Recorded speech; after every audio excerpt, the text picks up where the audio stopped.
जी बिल्कुल, पाकिस्तान मुस्लिम लीग नून आज ज़िला मुल्तान में बड़ा पावर शो करने जा रही है और इसी सिलसिले में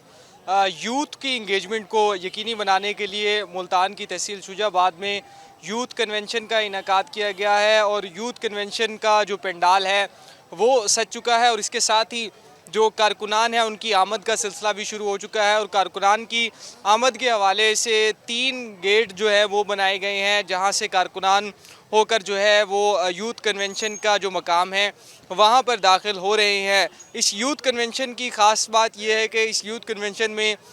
मुस्लिम लीग नून की चीफ़ ऑर्गेनाइज़र मरियम नवाज़ जो हैं वो अपने कारकुनान नौजवान हैं उनसे खिताब करेंगी। इस मौके पर सिक्योरिटी के बड़े सख्त इंतजाम किए गए हैं। पंजाब पुलिस के 1700 से ज़ायद पुलिस एहलकार इस वक्त जो कन्वेंशन के एतराफ़ में और कन्वेंशन के मकाम पर ड्यूटी दे रहे हैं और इसके साथ साथ जो कन्वेंशन के अंदर दाखिल होने के लिए जो 3 मकामात बनाए गए हैं वहाँ पर 10 से ज़ायद जो वॉक थ्रू गेट्स हैं वहाँ से दाखिल होकर जो कारकुनान हैं वो कन्वेंशन में दाखिल हो रहे हैं। कारकुनान बड़े पुरजोश दिखाई देते हैं। आज ये जो कन्वेंशन हो रहा है इससे कबल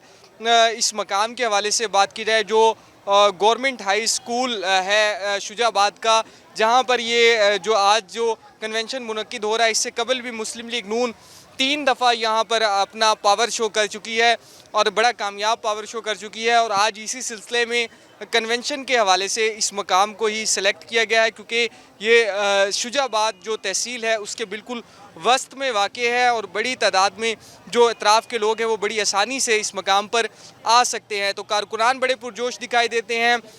जोड़ियों की सूरत में और जो जुलूसों की सूरत में वो जलसा गाह की जानिब आ रहे हैं। ढोल की थाप पर भंगड़े भी डाले जा रहे हैं। अब से कुछ देर बाद चीफ़ ऑर्गेनाइज़र मुस्लिम लीग नून मरियम नवाज़ जो है वो मुल्तान एयरपोर्ट पर पहुंचेंगी और उसके बाद वो बताया जा रहा है तकरीबन 7 बजे के बाद वो जो है जलसा गाह में आएंगी, कन्वेंशन में आएंगी, जहां पर वो अपने कारकुनान से खिताब करेंगी।